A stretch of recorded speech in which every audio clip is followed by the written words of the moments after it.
Ok, vamos lá. Acabou de chegar na minha mesa o projeto hidráulico de um prédio novo pra eu dar uma olhada.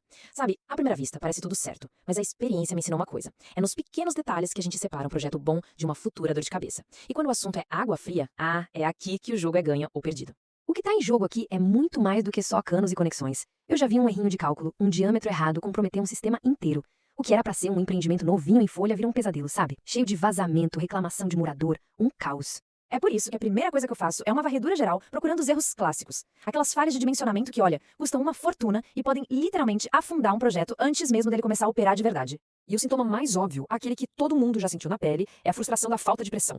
Aquele chuveiro que mais parece um conta-gotas, a torneira que demora uma vida para encher um copo. A raiz desse problema quase sempre está lá atrás, num tubo que foi mal calculado. E esse é só o começo, é um efeito dominó. A pressão baixa faz com que os aparelhos mais modernos, sabe, chuveiro a gás, máquina de lavar, simplesmente não funcionem direito. Aí vem a insatisfação. A caixa d'água demora horas para encher, o que é contra a norma, e na pior das hipóteses, alguém tenta dar um jeito, aumenta a pressão da marra e acaba danificando a tubulação. No fim do dia, isso não é só um erro técnico, é uma questão de responsabilidade profissional. Mas a boa notícia é que para evitar essa confusão toda, a gente não precisa inventar a roda. Nós temos um guia, um manual de instruções completo, que é a nossa referência técnica, a norma NBR 5626, na sua versão de 2020. É ela que dá o passo a passo para um projeto seguro e que funciona. E o objetivo principal da norma, se a gente for ver, é bem simples. Garantir que a água chegue onde precisa chegar, com a quantidade e a força certas.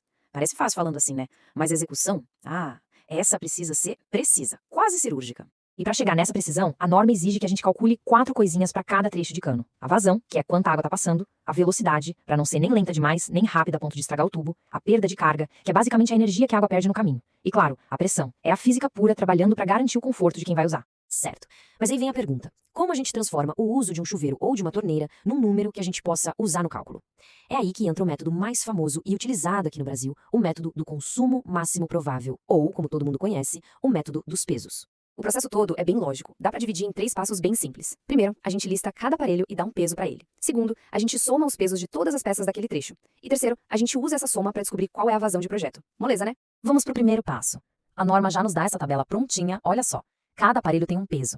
Uma bacia sanitária com válvula de descarga, por exemplo, tem peso 32. Já um chuveiro simples, peso 0,4. O nosso trabalho aqui é só identificar tudo que tem no trecho e anotar os pesos. Beleza, depois que a gente soma todos os pesos, a gente chega na equação principal. A vazão, que a gente chama de Q, é igual a 0,3 vezes a raiz quadrada da soma dos pesos. Parece complicado, mas o que essa fórmula faz é algo muito inteligente. Ela parte do princípio de que nem todo mundo vai usar tudo ao mesmo tempo. Então, ela transforma a demanda total no fluxo de água que é provável, que é realista. Muito bem, agora a gente tem um número, a vazão. Mas na obra a gente não instala número, a gente instala cano, certo? Então o próximo passo, que é o mais importante, é traduzir esse cálculo para o diâmetro de um tubo de verdade, que existe para comprar. Para ficar bem claro, vamos imaginar um trecho de tubulação num banheiro. A gente somou os pesos dos aparelhos lá e o resultado deu 15.